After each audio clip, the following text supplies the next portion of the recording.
എല്ലാവർക്കും നമസ്കാരം.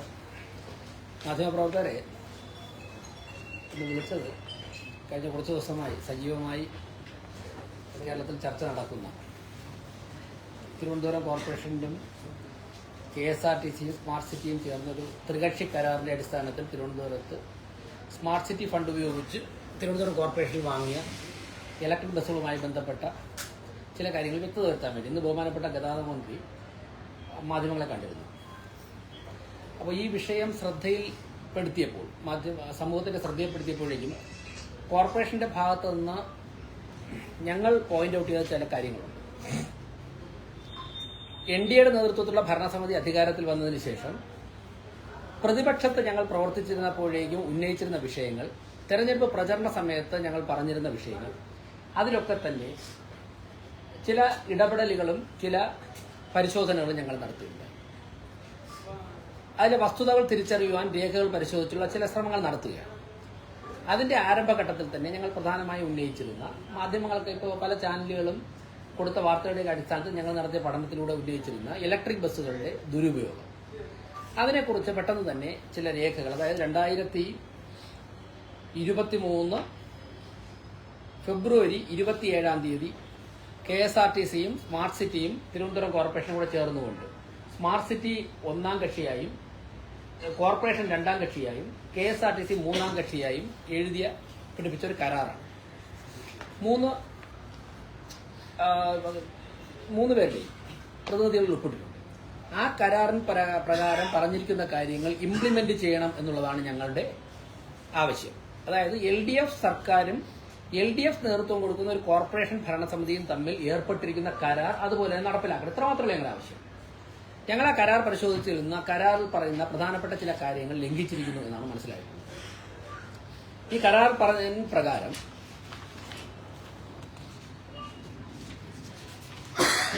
പീക്ക് ടൈമിൽ ഏറ്റവും ജനങ്ങൾക്ക് ആവശ്യമുള്ള തിരക്കുള്ള സമയങ്ങളിൽ ഈ 113 ബസ്സുകളും നഗരപരിധിയിൽ ഓടണം. അതിനുശേഷമുള്ള സമയത്ത് അത് മറ്റുള്ള സബ് അർബൻ ഏരിയ, നഗരപരിധിയുമായി തൊട്ടടുത്തുള്ള സ്ഥലങ്ങളിലേക്ക് ഓടാം. ഇതാണ് ഈ കരാറിൽ പറഞ്ഞിരിക്കുന്ന ഒരു കണ്ടീഷൻ. അത് ലംഘിച്ചിരിക്കുകയാണ്. നഗരപരിധി വിട്ട് പീക്ക് ടൈമിൽ ഓടുന്നുണ്ട്. നേരത്തെ ജില്ല വിട്ടും യാത്ര ചെയ്യുമായിരുന്നു ബസ്. അപ്പോൾ ആ കരാർ ലംഘനം അവസാനിപ്പിക്കണമെന്നുള്ളതാണ് ഞങ്ങളുടെ ഒരു ഡിമാൻഡ്. മറ്റൊന്ന് ഈ എഗ്രിമെന്റിൽ പറഞ്ഞിട്ടുണ്ട്, റൂട്ട് നിശ്ചയിക്കുമ്പോഴേക്കും കോർപ്പറേഷനുമായി കൂടിയാലോചിച്ചു വേണം റൂട്ട് നിശ്ചയിക്കാമെന്ന് പറഞ്ഞിട്ടുണ്ട്. ഇപ്പോൾ ഈ ബസ് ഓടുന്നതിൽ റൂട്ട് നിശ്ചയിക്കുന്നതിൽ യാതൊരു തരത്തിലുള്ള ചർച്ചയോ ഒരു തരത്തിലുള്ള ഇടപെടലോ കോർപ്പറേഷനുമായി ബന്ധപ്പെട്ട് നടത്തുന്നില്ല എന്നാണ് മനസ്സിലാക്കാൻ സാധിച്ചത്. ഞാൻ വന്നതിന് ശേഷം ആ മീറ്റിംഗ് വിളിക്കാൻ സാധിച്ചില്ല, ഒരാഴ്ചയായിട്ട്. പ്രധാനപ്പെട്ട മറ്റൊരു കാര്യം പറയുന്നത് പ്രോഫിറ്റ് ഷെയർ ചെയ്യുന്നതിനെ കുറിച്ചാണ്. 17ാമത്തെ പാരഗ്രാഫിൽ പറഞ്ഞിട്ടുണ്ട്, modality for possible revenue sharing on account of the income accrued through the operation of these buses shall be worked out separately later by a joint team representing all the three parties. ഈ മൂന്ന് കക്ഷികളും പ്രതിനിധീകരിക്കുന്ന സംഘം ഒരുമിച്ചിരുന്ന് ആലോചിച്ചിട്ട് revenue share ചെയ്യണമെന്ന് പറഞ്ഞിട്ടുണ്ട്. അപ്പൊ ഈ മൂന്ന് കാര്യങ്ങൾ വേറെ പല പ്രധാനപ്പെട്ട പറഞ്ഞിട്ടുണ്ട്. ഈ കരാറിൽ പറഞ്ഞിരിക്കുന്ന കാര്യങ്ങളൊക്കെ തന്നെ ലംഘിച്ചുകൊണ്ടാണ് ഈ KSRT ഈ ബസ്സുകൾ, ഈ ഇലക്ട്രിക് ബസ്സുകൾ ഇപ്പോൾ സർവീസ് നടത്തുന്നത്. ഞങ്ങൾ അത് മാത്രമേ ചൂണ്ടിക്കാണിച്ചു. ഒരു ഗവൺമെന്റ് നേതൃത്വം കൊടുക്കുന്ന ഒരു പൊതുമേഖലാ സ്ഥാപനം, ഒരു special purpose vehicle smart city, LDF തന്നെ നേതൃത്വം കൊടുക്കുന്ന ഒരു കോർപ്പറേഷൻ, അവർ ചേർന്നുണ്ടാക്കിയ ഒരു കരാർ പാലിക്കണമെന്ന് മാത്രമാണ് നമ്മൾ ആവശ്യപ്പെട്ടിട്ടുള്ളത്. അത് ലംഘിച്ചിരിക്കുന്നുവെന്ന് ഇപ്പൊ സമൂഹത്തിന് ബോധ്യപ്പെട്ടിട്ടുണ്ട്. ഇനി ഇത് ആവശ്യപ്പെടാനുള്ള ഉണ്ടായ കാരണം, ഞങ്ങളിത് ആവശ്യപ്പെടാനുണ്ടായ കാരണം ആരെയും അവഹേളിക്കുവാനോ പരിഹസിക്കുവാനോ ഒന്നുമല്ല. കാരണം തെരഞ്ഞെടുപ്പിന് ഇപ്പൊ ഞാൻ മത്സരിച്ച ആളാണ്. തെരഞ്ഞെടുപ്പ് മത്സരം കഴിഞ്ഞ് വിജയിച്ചു വന്ന കൌൺസിലർമാർ, അത് LDF കൌൺസിലർമാരുണ്ട്, UDF കൌൺസിലർമാരുണ്ട്, സ്വതന്ത്രരുണ്ട്, BJP കൌൺസിലർമാരുണ്ട്. അവരൊക്കെ പറഞ്ഞ ഒരു കാര്യം, ഞാനിപ്പോ എന്റെ വാർഡിൽ മത്സരിച്ചപ്പോഴും പറഞ്ഞ ഒരു കാര്യം, നമ്മൾ തെരഞ്ഞെടുപ്പ് പ്രചരണത്തിൽ ചെല്ലുമ്പോഴൊക്കെ ആൾക്കാർ ആവശ്യപ്പെടുന്നതിൽ ഏറ്റവും കൂടുതൽ ഗ്രാമീണ വാർഡുകളിൽ നിന്ന് വരുന്ന ഒരു ആവശ്യം, ഞങ്ങൾക്ക് ഇട റോഡുകളിലേക്ക് ചെറിയ ബസ് ഉണ്ടല്ലോ അതൊന്ന് വിട്ടുതരുമെന്ന് ചോദിച്ചു. അപ്പൊ ഞാൻ മത്സരിച്ച കൊടുങ്ങാനൂർ വാർഡിലേക്ക് നിങ്ങൾ ചെന്ന് നോക്കിയാൽ അറിയാം, ആ പ്ലാവോട് ഭാഗത്തുനിന്ന് തിട്ടമംഗലം വഴി നമ്മുടെ കുണ്ടമൺ കടവ് ഭാഗത്ത് കയറുന്ന ഒരു റോഡുണ്ട്. ഏകദേശം ഒരു 5 കിലോമീറ്റർ വരെ, 4 കിലോമീറ്റർ 5 കിലോമീറ്റർ വരെയുള്ള റോഡാണ്, ഇട റോഡാണ്. ഇതിലൂടെ ബസ്സില്ല. ഇത് നമ്മുടെ സിറ്റിയിലുള്ള ഒരു 30% വാർഡുകൾ മാത്രമേ എല്ലാ പ്രദേശവും സിറ്റി ആയിട്ടുള്ള വാർഡുകളുള്ളൂ. ബാക്കിയൊക്കെ തന്നെ പഞ്ചായത്തിൽ നിന്ന് കൂട്ടിച്ചേർത്ത് തന്നെ ഗ്രാമീണ മേഖല ഇപ്പൊ ഞാണ്ടൂർക്കുളം എടുക്കട്ടെ, അല്ലെന്നുണ്ടെങ്കിൽ ചെല്ലമംഗലം എടുക്കട്ടെ, കൊടുങ്ങാനൂർ എടുക്കട്ടെ, തുരുത്തുമൂല എടുക്കട്ടെ, പുഞ്ചക്കരി ആയിക്കോട്ടെ, പൊങ്കുളം ആയിക്കോട്ടെ, പിന്നെ വെള്ളാറിന്റെ ചില പ്രദേശങ്ങളായിക്കോട്ടെ, ഇതൊക്കെ തനി ഗ്രാമീണ വാർഡുകളാണ്. അപ്പോൾ അവിടെയൊക്കെ തന്നെ ഇട റോഡുകൾ ധാരാളമുണ്ട്. ലക്ഷക്കണക്കിന് ആൾക്കാർ അവിടെ താമസിക്കുന്നുണ്ട്. ഇപ്പൊ എന്റെ വാർഡിലെ അവസ്ഥ ഞാൻ പറയാം. അവിടുത്തെ ഒരു വലിയൊരു വിഭാഗം ആൾക്കാർ 9500 വോട്ടർമാരുണ്ട്, പിന്നെ കുറച്ച് വോട്ടില്ലാത്തവരുണ്ട്. ഇവർ നല്ലൊരു വിഭാഗം ആൾക്കാരും ദൈനംദിന കൂലിപ്പണിക്കാരാണ്. അതായത് വീട്ടുജോലിക്ക് പോകുന്ന 6000 രൂപ 7000 രൂപയ്ക്ക് വീട്ടുജോലിക്ക് പോകുന്ന നിരവധി വീട്ടമ്മമാരുണ്ട്, എന്റെ വോട്ടർമാരുണ്ട്. ഞങ്ങളോട് പറഞ്ഞു, ഞാൻ സ്ഥാനാർത്ഥി എന്നുള്ള ചെന്നപ്പോൾ അവർ പറഞ്ഞത്, ഞങ്ങൾക്ക് 7 മണിക്ക് ജോലിക്ക് കയറണം. ഈ ജോലിക്കൊക്കെ പോകുന്ന ആൾക്കാർ കൊച്ചു കുഞ്ഞുങ്ങളെയൊക്കെ ഇവരെ ഏൽപ്പിച്ചിട്ടാണ് പോകുന്നത്. ആ കുഞ്ഞ് ഉണരുന്നതിന് മുമ്പ് എനിക്ക് അവിടെ എത്തണം. അവിടെ എത്തണമെന്നുണ്ടെങ്കിൽ ഞാൻ കുണ്ടമൺ കടവരെ നടക്കണം. പ്ലാവോടന്ന് കുണ്ടമൺ കടവരെ നടക്കണമെങ്കിൽ അവർക്ക് ഒരു 40 മിനിറ്റ് വേണം.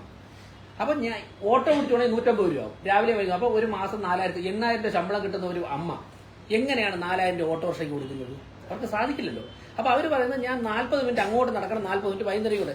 നിങ്ങൾ ആ ചെറിയ ബസ് 1-2 ട്രിപ്പ് രാവിലെയും വൈകുന്നേരം വിട്ടിട്ട് എന്നെ പോലെ ആൾക്കാർക്ക് 10 രൂപയ്ക്ക് അവിടുന്ന് ഇറങ്ങാം. ഇത് ഞങ്ങളോട് പറഞ്ഞാൽ, ഞങ്ങൾ ജനങ്ങളുടെ ഇടയിൽ പ്രവർത്തിക്കുന്നവരാണ്. അപ്പോ നിരവധി കൗൺസിലർമാർ വന്ന ഉടൻ തന്നെ, ഞാൻ മേയറായ ഉടൻ തന്നെ എന്റെ ഫോണിലൂടെ ഇങ്ങനെ വിളിച്ചിട്ട് പറഞ്ഞു, എത്രയും പെട്ടെന്ന് ഈ ഒരു തീരുമാനമുണ്ട്. ഞങ്ങളൊക്കെ വാക്ക് കൊടുത്തു ആൾക്കാർക്ക്. കാരണം കോർപ്പറേഷന്റെ ബസ്സാണ്, ബസ് ഇവിടെ ഉണ്ടല്ലോ, രാവിലെയും വൈകുന്നേരം മാത്രമെങ്കിലും മിനിമം വിടാൻ സാധിക്കുമോ എന്ന് ചോദിച്ചപ്പോൾ സ്വാഭാവികമായിട്ട് അത് എല്ലാ കക്ഷി രാഷ്ട്രീയ ഭേദമന്യം എല്ലാ കൗൺസിലർമാരും ചോദിച്ചപ്പോൾ മേയർ എന്നുള്ള നിലയ്ക്ക് എനിക്ക് ആ വിഷയം അഡ്രസ് ചെയ്യേണ്ടതായിട്ടുണ്ട്. ആ വിഷയത്തിലെ യഥാർത്ഥ വസ്തുത പൊതുസമൂഹത്തെ അറിയിക്കേണ്ടതായിട്ടുണ്ട്. അങ്ങനെയാണ് സെക്രട്ടറിയോട് ആവശ്യപ്പെട്ട് ഈ കരാറിന്റെ കോപ്പി എടുത്ത് പരിശോധിച്ചത്. അപ്പോൾ കരാർ ലംഘനമാണ് നടക്കുന്നത്. മറ്റൊന്ന്, 113 കോടി രൂപ സ്മാർട്ട് സിറ്റിയുടെ പേരിൽ കോർപ്പറേഷന് തരുമ്പോൾ അതിൽ നിന്നും കോർപ്പറേഷന് ലാഭം കിട്ടുമ്പോൾ ന്യായമായിട്ട് ഞങ്ങളുടെ ഒരു അവകാശമില്ല കോർപ്പറേഷന് മറ്റേ ലാഭം കിട്ടണമെന്ന്. ഈ സ്ഥാപനം നിലനിൽക്കട്ടെ. 113 കോടി രൂപ ഇത്ര വർഷത്തേക്ക് ഇൻവെസ്റ്റ് ചെയ്യുമ്പോൾ അതിൽ നിന്നും ലാഭം ഒരു പൊതുമേഖലാ സ്ഥാപനത്തിൽ ഉണ്ടാകുമ്പോൾ കോർപ്പറേഷനോട് ലാഭം ഷെയർ ചെയ്യാമെന്നുള്ളൊരു എഗ്രിമെന്റ് എഴുതിയിരിക്കുമ്പോൾ ആ എഗ്രിമെന്റ് പാലിക്കേണ്ട ആവശ്യമില്ലേ? ഇത് ന്യായമായ ആവശ്യമില്ലേ? അത് ഒരു സ്ഥാപനത്തിന് നേതൃത്വം കൊടുക്കുന്ന വ്യക്തി എന്നുള്ള നിലയ്ക്ക്, മേയർ എന്നുള്ള നിലയ്ക്ക് പൊതുസമൂഹത്തിന്റെ ശ്രദ്ധയിൽ കൊണ്ടുവരേണ്ട ഉത്തരവാദിത്തമാണ് നിർവഹിച്ചത്. ഈ അഗ്രിമെന്റിൽ പല കാര്യങ്ങളും പറഞ്ഞുകൊണ്ട് ഞാൻ പ്രധാനപ്പെട്ട 3 പോയിന്റുകൾ മാത്രമാണ് പറഞ്ഞത്. ഇതിൽ പണം കിട്ടണം എന്നുള്ളതും മറ്റുള്ള സ്ഥലങ്ങളിൽ നിന്ന് ഓടുന്നതൊക്കെ നമുക്ക് സെക്കൻഡറി ആയിട്ടൊക്കെ എടുക്കാം. ഇത് പ്രധാനമായും കോർപ്പറേഷനിലുള്ള സാധാരണക്കാരായ കൂലിപ്പണിക്കാരുൾപ്പെടെ ദൈനംദിന കൂലി വാങ്ങിച്ച് ജോലി ചെയ്യുന്നവർ, വീട്ടുജോലിക്ക് പോകുന്നവർ ഉൾപ്പെടെയുള്ളവർ കരഞ്ഞുകൊണ്ട് ഞങ്ങളുടെ പറഞ്ഞ ഒരു ആവശ്യം നിറവേറ്റാൻ വേണ്ടിയാണ് ഞങ്ങൾ KSRTയോട്, സംസ്ഥാന സർക്കാരിനോട് പറയുന്നത്. നിരവധി ഇടറോഡുകളിൽ വലിയ ബസ് പോകില്ല. ആ ഇടറോഡുകൾ ചെറിയ ബസ്സേ പോവുള്ളൂ. അതിന് ബസ് ഇവിടെ ഉണ്ട്. അത് രാവിലെ ഒരു 6 മണി മുതൽ 10 മണി വരെയും വൈകുന്നേരം ഒരു 3 മണി മുതൽ 8 മണി വരെയും വിട്ടുകൊടുത്തു കഴിഞ്ഞാൽ പാവപ്പെട്ട ആൾക്കാർക്ക് അത് ഗുണപ്പെടും. ഇനി നെയ്യാറ്റിൻകര, നെടുമങ്ങാട് ഭാഗത്തേക്ക് വലിയ ബസ് വിടാം. ഈ വോട്ട് ടൈമിൽ അവർ ഉപയോഗിച്ചോട്ടെ. നെയ്യാറ്റിൻകര, നെടുമങ്ങാട് ഭാഗത്തേക്ക് വലിയ ബസ് KSRTC വാങ്ങിച്ചു വിടാമല്ലോ. ഈ ഇടറോഡുകളിൽ ചെറിയ ബസ്സല്ലേ പോവുള്ളൂ, ബസ് ഇവിടെ ഉണ്ട്.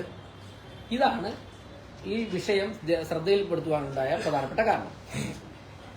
ഇനി മറ്റൊന്ന്, 2024 സെപ്റ്റംബർ മാസം 7-ാം തീയതി മുൻ മേയർ ശ്രീമതി ആര്യ രാജേന്ദ്രന്റെ FB പോസ്റ്റാണ് എന്റെ കയ്യിലുള്ളത്.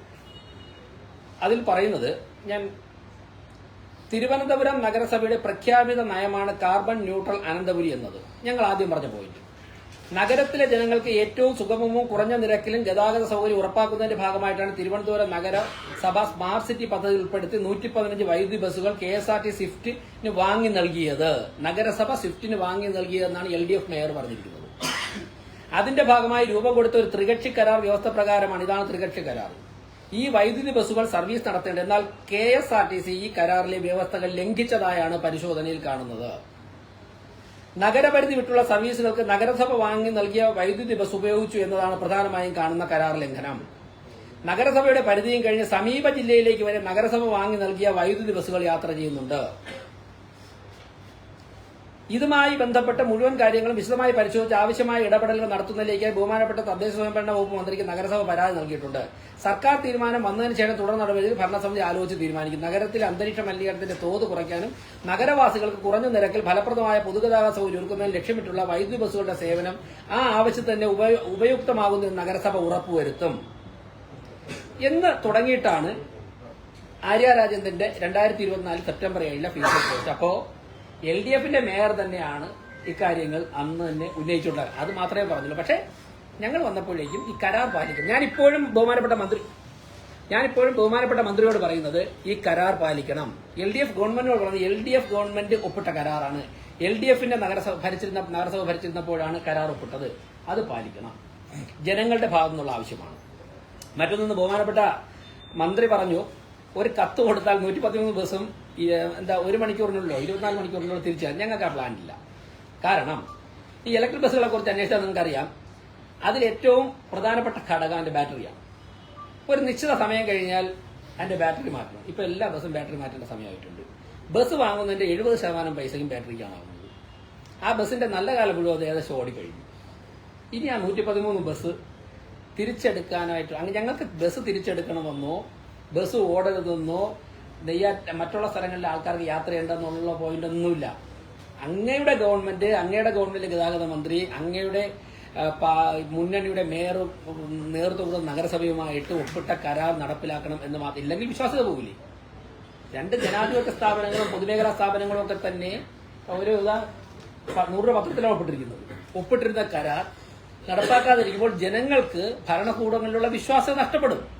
ന്യായമായ ആവശ്യമില്ല കോർപ്പറേഷൻ. ഇത് മേയർ ഉന്നയിക്കാതിരുന്നാൽ നാളെ കരാർ ഇവിടെ ഉണ്ടായിട്ട് മേയർ വന്നതിന് ശേഷം ഇത് ശ്രദ്ധയിൽ പോലും പെടുത്തിയില്ലല്ലോ എന്നൊരു ചോദ്യം കൌൺസിലർമാരും പൊതുസമൂഹവും ചോദിച്ചാൽ KSRTC റവന്യൂ ഷെയർ ചെയ്യാൻ തയ്യാറായില്ലെങ്കിലും ഞങ്ങൾക്ക് ഉന്നയിക്കണം. അടുത്ത നടപടിയിലേക്ക് പോകണം. എന്തായാലും ഇത് തർക്കുത്തരം പറയാനോ ഗുസ്തി മത്സരത്തിനോ ഒന്നുമല്ല ഞങ്ങൾ ഈ വിഷയം ഉന്നയിച്ചത്. അതിനൊന്നുമില്ല. ഇത് ജനങ്ങളുടെ ഇടയിൽ നിന്ന ആവശ്യം ന്യായമായ ആവശ്യമാണെന്ന് ഒരു ചെറിയ ചർച്ചയൊക്കെ നടത്തിയപ്പോൾ തോന്നിയത് ഉന്നയിച്ചു. അടുത്ത സ്റ്റെപ്പ് പിന്നെ നോക്കാം. മറ്റൊന്ന്, ഇപ്പോൾ ഇങ്ങനെ വന്ന പശ്ചാത്തലത്തിൽ 113 ബസ് ഞങ്ങൾക്ക് തരാം, KSRTC സ്റ്റാൻഡിൽ ഇനി ഇടാൻ പറ്റില്ല എന്നൊക്കെ വാർത്തകളുണ്ട്. ഞാൻ പറഞ്ഞ വാർത്തകളുണ്ട്. ബസ്സുകൾ KSRTC സ്റ്റാൻഡിൽ തന്നെ ഞങ്ങൾ കിടക്കുള്ളൂ. ബസ്സുകൾക്ക് നിർബന്ധമൊന്നുമില്ല. കോർപ്പറേഷൻ ഇഷ്ടംപോലെ സ്ഥലം വേക്കൻറ്റ് ലാൻഡുണ്ട്. അങ്ങനെ ഒരു ഘട്ടം വന്നു കഴിഞ്ഞാൽ 100 1000 ബസ്സൊക്കെ ഇടാനുള്ള സ്ഥലമൊക്കെ കോർപ്പറേഷനുണ്ട്. പക്ഷെ ഞങ്ങളിപ്പോൾ അത്തരത്തിലുള്ള ആലോചനയൊന്നുമില്ല. അങ്ങനെയുള്ള ആലോചനയൊന്നുമില്ല. മറ്റൊന്ന്, ഇനി വേറെ ഒരു സാഹചര്യത്തിൽ പുതിയൊരു പ്രോജക്ടിന്റെ ഭാഗമായിട്ട് കേന്ദ്ര സർക്കാർ അങ്ങനെയൊക്കെ വരികയാണെങ്കിൽ ഈ അനുഭവം മുൻനിർത്തിക്കൊണ്ട് ഈ കരാർ എഴുതി വെച്ചിട്ട് കരാർ ലംഘിച്ച അനുഭവം മുന്നിൽ നിർത്തിക്കൊണ്ട് ഒരുപക്ഷെ കൗൺസിൽ ചർച്ച ചെയ്യാനുള്ള അധികാരം കൗൺസിലിനുണ്ടെന്നുണ്ടെങ്കിൽ നിയമവിദഗ്ധരുമായിട്ട് ആലോചിച്ചിട്ട് അക്കാര്യങ്ങൾ ചർച്ച ചെയ്യും. കാരണം ബസ് നടത്തുന്നത് സ്വകാര്യ വ്യക്തികൾ തന്നെ 100 കണക്കിന് ബസ് ഓടിക്കുന്നില്ലേ? സ്വകാര്യ വ്യക്തികൾ തന്നെ 1 2 ബസ് വാങ്ങിയ വ്യക്തികൾ 100 കണക്കിന് ബസ്സുകൾ ഓടിച്ച് വിജയകരമായി മുന്നോട്ട് പോകുന്ന ഉദാഹരണങ്ങൾ നമ്മുടെ രാജ്യത്തുണ്ട്. അപ്പോൾ സ്വാഭാവികമായിട്ടും പുതിയ ബസ്സൊക്കെ തന്നെ കേന്ദ്ര സർക്കാർ സൗജന്യമായി നാടിന്റെ വികസനത്തിന് വേണ്ടി കൊടുക്കുന്ന ഒരു ഘട്ടം വന്നു കഴിഞ്ഞാൽ ഒരുപക്ഷെ അക്കാര്യങ്ങളൊക്കെ ചർച്ച ചെയ്യേണ്ടതായിട്ട് വരും.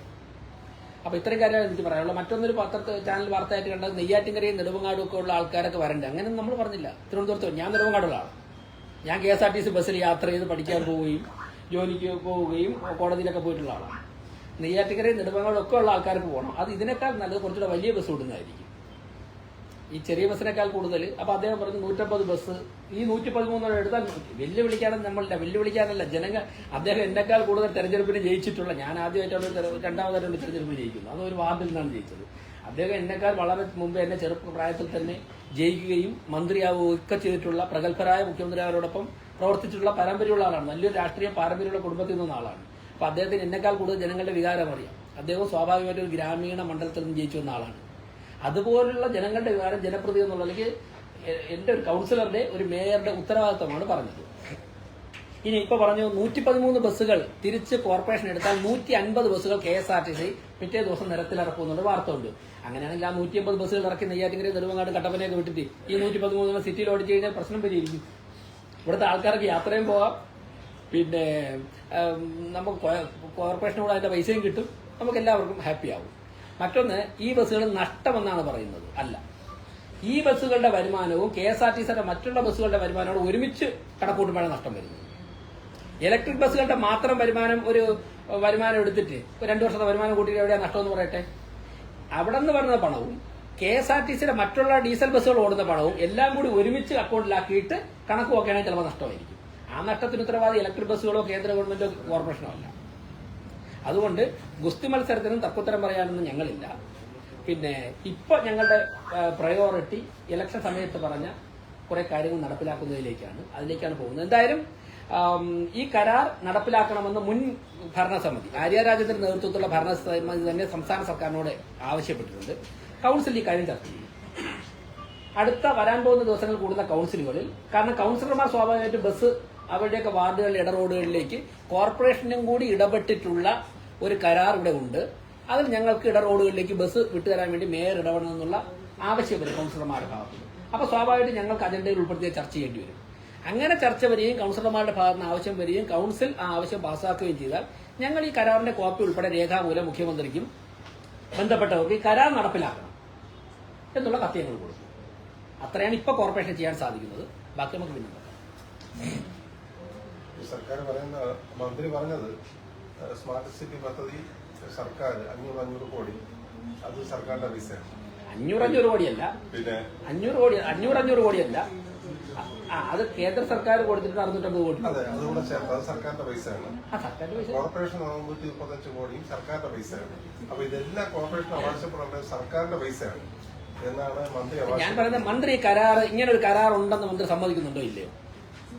തർക്കത്തിന് വേണ്ടിയല്ല പറയുന്നത്. അങ്ങനെ പറയുമ്പോൾ നമുക്കും പറയില്ലേ, ഞങ്ങൾ ആരുടെ പൈസയാണെന്നുള്ളത് ഞങ്ങൾക്ക് തർക്കമില്ല.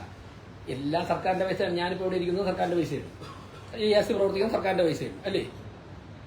ഞാൻ ഓടുന്ന കാറും മേയർ ഉപയോഗിക്കുന്ന കാറും അതിന്റെ ഫ്യൂലും ഒക്കെ സർക്കാരിന്റെ പൈസയാണ്.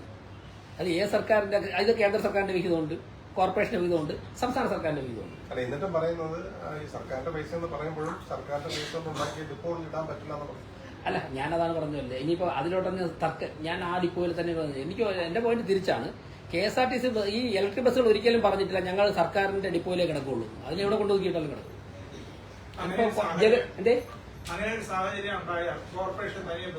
അല്ല, അങ്ങനെയൊന്നും ചോദിക്കണ്ട. കാരണം ഞാൻ ക്ലിയർ ആയിട്ട് പറയും. ഇപ്പൊ ഞങ്ങൾക്ക് ബസ് തിരിച്ചെടുക്കാനോ ബസ് എടുക്കാൻ വേണ്ടി കത്ത് കൊടുക്കാനുള്ള ആവശ്യം ഈ കരാർ നടപ്പിലാക്കണമെന്നുള്ള മാത്രമാണ് നമ്മുടെ ആവശ്യം.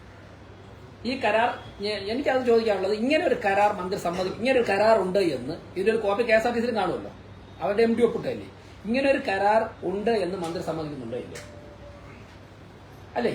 ആ കരാറിൽ പറഞ്ഞിരിക്കുന്ന വ്യവസ്ഥകൾ പാലിക്കുന്നുവെന്ന് മന്ത്രി സമ്മതിക്കുന്നുണ്ട്. അങ്ങനെയാണെന്നുണ്ടെങ്കിൽ കോർപ്പറേഷന്റെ ഷെയർ വന്നതിന്റെ അക്കൗണ്ട് നമുക്ക് പരിശോധിച്ച് നോക്കാം.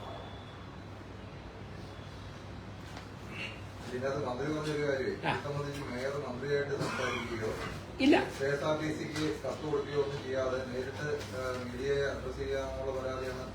അതിൽ പരാതി നമ്മൾ രാഷ്ട്രീയ അത് ഒറ്റ നോക്കാം. അല്ല, ഇത് എന്താ ഇങ്ങനെ പറഞ്ഞുകൂടാന്നുള്ളതുണ്ടോ? അല്ല, അത് കൊടുക്കാം. ഞാൻ പറയുന്നത് ഞങ്ങളുടെ ശ്രദ്ധയിൽ വന്ന ഒരു രാഷ്ട്രീയ പാർട്ടിയുടെ നേതൃത്വത്തിൽ ഭരണസമിതി അധികാരത്തിൽ വരുമ്പോഴേക്ക് സ്വാഭാവികമായിട്ട് ചില സാഹചര്യങ്ങളിൽ അവരുടെ ശ്രദ്ധയിൽ വരുന്ന കാര്യങ്ങൾ ജനശ്രദ്ധയിൽപ്പെടുത്തും. അപ്പൊ സ്വാഭാവികമായിട്ടും അതിന്റെ മാധ്യമപ്രവർത്തകർ ചോദിക്കും അതുമായിട്ട് ബന്ധപ്പെട്ട രേഖകൾ എന്തെങ്കിലും ഉണ്ടോ. അങ്ങനെ ചോദിക്കുമ്പോഴേക്ക് പൊതുസമൂഹത്തിന്റെ മുമ്പിൽ ഞങ്ങൾക്ക് രേഖകൾ കാണിക്കും. തെറ്റായ കാര്യമല്ലല്ലോ ചെയ്തത്. ഇനി സംസാരിക്കും ഞങ്ങൾ മന്ത്രിയോട് സംസാരിക്കും. ഞാൻ പറഞ്ഞല്ലോ, മന്ത്രിയോട് സംസാരിക്കും. ഞങ്ങൾ ആവശ്യമായ ഘട്ടത്തിൽ ഈ കരാർ പാലിക്കണം എന്ന് രേഖാമൂലം കത്ത് കൊടുക്കും. അതൊക്കെയല്ലേ ഞങ്ങൾക്ക് ചെയ്യാൻ സാധിക്കുള്ളൂ.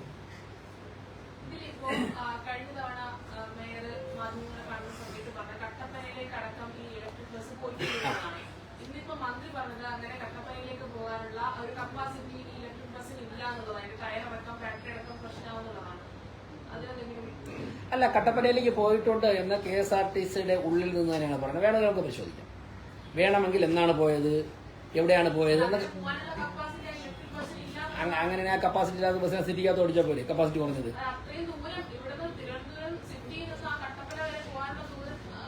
അല്ല, എനിക്ക് ഞാൻ അതിന്റെ ഒരു ആ കാര്യത്തെ ഞാൻ പരിശോധിച്ചില്ല. ലഭിച്ച വിവരം പുറത്തുപോയി. എന്തായാലും സമീപ ജില്ലകളിലേക്ക് പോയിട്ടുണ്ടെന്ന് മുൻ മേയർ പറഞ്ഞിട്ടുണ്ട്. സമീപ ജില്ല മിനിമം കൊല്ലത്ത് പോകണമല്ലോ. മുൻ മേയറുടെ സെപ്റ്റംബർ 7, 2024 FB പോസ്റ്റിൽ പറഞ്ഞിട്ടുണ്ട് സമീപ ജില്ലകളിലേക്ക് പോയിട്ടുണ്ട്. കൊല്ലത്ത് പോയിട്ടുണ്ടല്ലോ. സമീപ ജില്ല കൊല്ലം, പത്തനംതിട്ടയല്ലേ? പോരെ? കരാറിന്റെ കോപ്പി ആർക്ക് വേണമെങ്കിൽ എടുക്കാൻ പറ്റില്ല.